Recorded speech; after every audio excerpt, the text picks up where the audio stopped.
So, hello guys. I will going to do a reading. So, I have a question. Madaming nag-ask ng question nito and do for a reading. But this is not a personal reading, okay? So, this is not for everyone. Sa mga ano lang to. Kanino maka-resonate. So, takes what resonates and leave the rest. Anyway, malalaman nyo din naman to. Mararamdaman nyo din naman yung energy na to kung sa inyo to or hindi. Okay, so let's see. Ang question is, meron ba siyang iba? Like, dalawa ba kayo sa buhay nyo? Or may iba ba siya?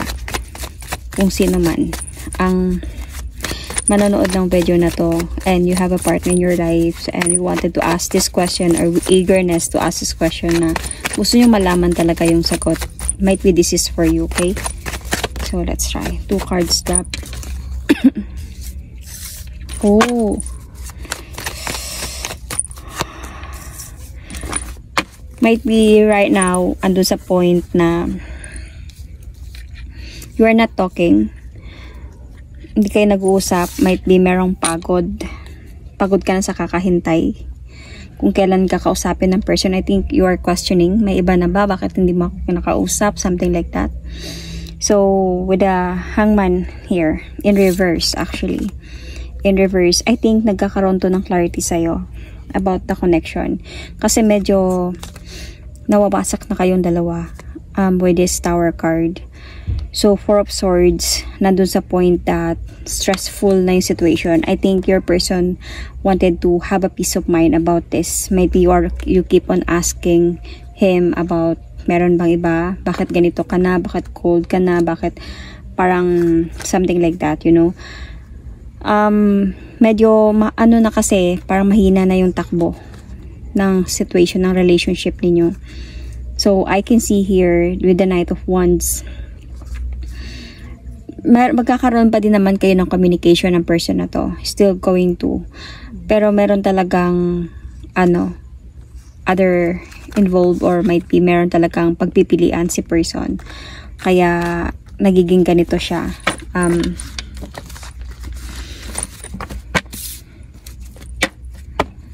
Let's see. I think nagkakaroon ka dito ng idea na kung sino or meron ba. Parang nagkakaroon ka ng clarity. Nagkakaroon ng clarity sa'yo dito. So, let's see. So, I think meron talaga. And I think you felt this. Parang may intuition ka about this. If you will just going to follow your intuition, might be. Kasi this is, you might be Pisces sign here.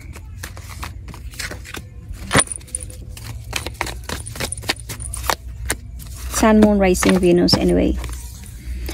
So, you are like, yeah, trying your hard na magkaroon pa din kayo ng, you did try, you did parang gain your strength, parang naglakas ka ng loob to fix your relationship, your marriage. Could be saan kayo naka-resonate, depends, takes what resonates.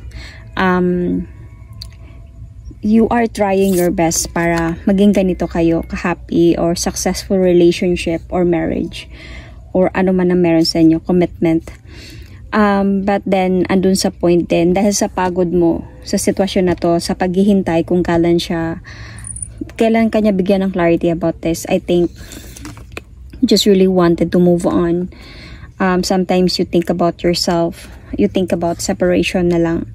Kasi medyo nasasaktan ka na because of what you feel, what you know. But parang nandun sa kaba mo nandun sa intuition mo, alam mo meron. It's just that hindi lang siya clear para sa'yo. I think nagtatanong ka na din dito sa kanya. It's just parang hindi niya ganun ka sinasagot ng maayos yung mga tanong mo or binabaliwala niya yung mga tanong mo or sometimes ini-ignore niya. Okay, so you really wanted to have a new beginning but it's really hard for you this time kasi ang dami ng mga sumasagabal sa isipan mo about the connection. Bakit naging ganito kayo? So, you feel parang binaliwala ka na. You feel parang cold situation. You feel parang this person just left you empty. Left you in a cold.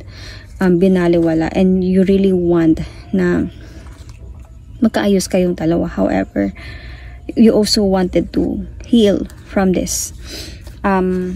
You really wanted to, might be sobrang nakafocus ka dito. Kaya sobra ka din nasasaktan kasi sobra kang nakafocus dito. So, let's see more.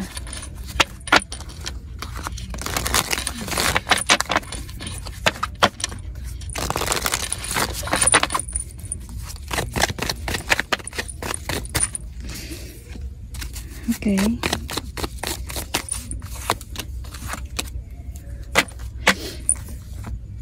Oh. Meron talaga siyang iba. Nagmahal siya ng iba. Parang nararamdaman niya sa connection ninyong dalawa. He just really wanted to change. To have a changes in his life. Parang na-juggled siya minsan between you and that other person. Minsan sa'yo siya, minsan sa other person. Kaya nagiging cold siya sa'yo. Naghihintay ka ng clarity. Medyo hindi na siya katulad nung dati. Nag-iiba na siya, nagbabago na siya. Kaya nagkakaroon ka ng intuition dito na there is something clarity about other person and there is really somebody here. Kaya I hope na hindi lang siya nakabuntis dito. Baka nakabuntis siya. And baka other person lang to. Some of you takes what resonate, hindi to para sa lahat. So, anyway, andun sa point na feeling ko wala siyang balak na umalis dito. Sa person na to. Parang dito siya nakaka-feel ng balance connection with this person. I didn't see any marriage card here, pero could be. Okay, some of you. Pero I can just really feel the connection of relationship. Okay, so pero nagsisisi siya eh. Parang may consent siya sa kanya. Yun yung nakukuha ko. Guiltiness about what he's doing to you. Minahal niya kasi to. So, let's see about your part and your part.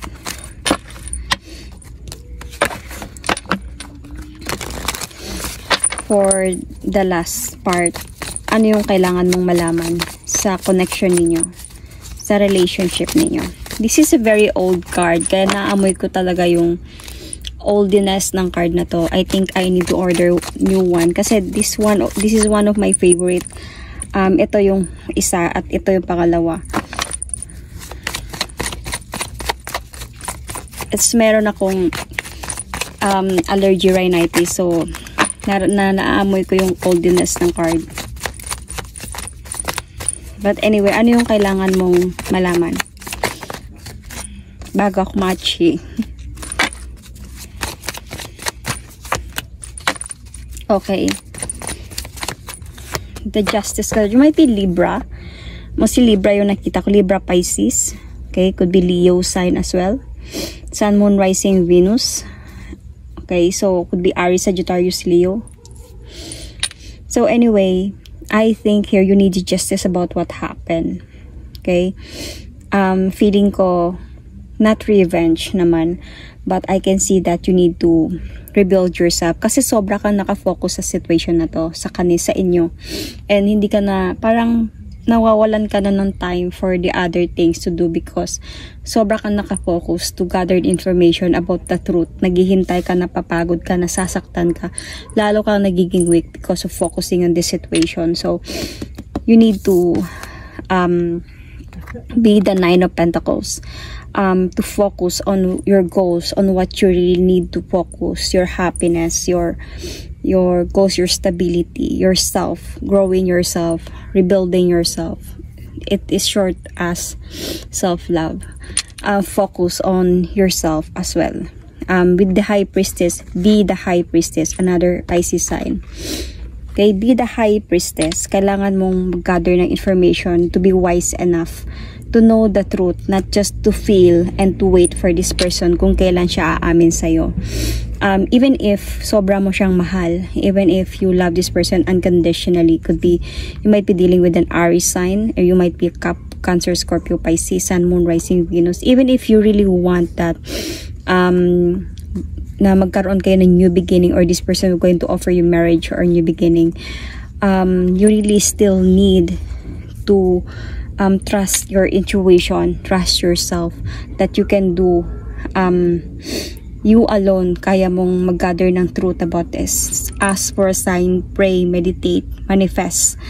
Okay, follow your intuition. And after that, you need to, wag kang mag-hold on. Wag kang mag-hold on, wag kang lumaban na mag-isa. Kung ikaw na lang din yung kumakapit, kasi matatalo ka. Okay, so you need to heal from this. If you can let go, just let go and heal from this situation. You can even let go even if you're loving this person. It's okay. Hindi mo kailangan pilitin yung sarili mo na mag-move on, mag-let go, at pilitin yung sarili mo na hindi siya mahalin. Dahil hindi yun, mas lalo kang mahihirapan. It's okay to be not okay, but it's okay also to love this person while you are healing. Not in a point na ibig kong sabihin na while you are in a healing process, mahal mo siya at nagpo-focus ka pa din sa ginagawa mo, pangungulit sa kanya kung may totoo ba ganyan. No, you need to release yourself. You need to have that freedom. Free yourself, you know. Yung pagmamahal nandito lang yan eh. Mahal mo siya, but you are trying to accept that this is what is happening, you know. But you need, of course, at the very beginning, you need to gather information. You need to be high priestess. At least, kung may decision ka man, hindi mo pagsisihan, you know. Kung nagdesisyon ka na makipaghiwalay, hindi mo pagsisihan kasi you found out the truth. So, hindi mo kailangan na makinig lang sa mga chismis, something like that. You really see, meron kang evidence na meron talaga siyang iba bago ka mag-decide. Okay? So, fighting cannot help you. But, yung focusing on doing, parang gathering some information and having this patience na one day God was going to give you the sign, yun yung better. Okay, than fighting this person and trying to know the truth. Parang walang mangyayari doon. Okay, so if you really want to see or to if you really want na makita mo kung gaano ka kamahal ng person o kung mahal ka ba talaga niya or kung mahal ka pa din niya, you need to do some challenges. I-try mo yung best mo na to have this no connection, no communication, and para alam mo yung makita mo sa kanya kung gaano kanya kamahal, kung gaano kanya matiis, or kung natitiis ka ba niya or what. Kasi dito mo talaga, with no connection, no communication, yung suddenly magdi-disappear ka lang. And sometimes if a man really love you, through this, pag mapapansin niya na parang naglaylo ka na, parang wala ka ng pakialam, suddenly maano sila parang mawawonder sila bakit ganun. Pero through this, in this reading kasi, ang nakikita ko sa inyo is no connect. I like sabihin natin na no connection kasi parang hindi kayo nag-uusap nito or on and off connection. So pero nakikita ko kasi sa'yo dito parang kinukulit mo siya to know the truth, not anything else. Parang kung malalaman ko lang yung katotohanan, give up na talaga ako. Pero wala siyang nabibigay sa'yo. Kasi meron din sa kanyang guiltiness about kung malalaman mo yung katotohanan na niloloko ka talaga niya. Then, syempre, masisisi siya kung anong mangyayari sa'yo. So, parang hindi siya talaga umaamin dito. So, yun, ganun lang. If you will going to, hindi mo na siya kulitin and stop the connection, stop the communication, and have this silence. But you need to be smart enough to be the high priestess, to know the truth, to gather information all alone, and ask for a sign. Nothing is impossible. Then you can do your action. Kung ano man yung decision mo, nasa iyo yan. Okay, so for that question, meron talaga akong nakikita other person involved here. And parang nakita ko pa nga na parang wala pa siyang balak na iwan yun. Magi-stay pa din siya doon kasi doon siya while you are not okay, doon sila masaya. parang sila yung nagiging okay, sila yung magaan yung situation dahil you are not okay dahil sa mga ginagawa niya. But he knows that, he knows what he's doing, he knows his mistakes, and alam niya kasi may guilty na siyang nararamdaman, konsensya sa ginagawa niya sa'yo. So the thing here is, bakit ganun pa din siya? Bakit ganun pa din, di niya inaayos? Kasi having this, parang feeling ko meron sa kanyang pride and ego. If nag-aaway kayo or if nagtatanong ka, na pinipilit mo siyang sagutin ng mga tanong mo, and kinukulit mo siya, naiirita siya, kaya nagkakaroon kayo ng arguments, and dito siya parang hindi kanya naintindihan eh. But if you're going to do that, no connection or no communication, okay?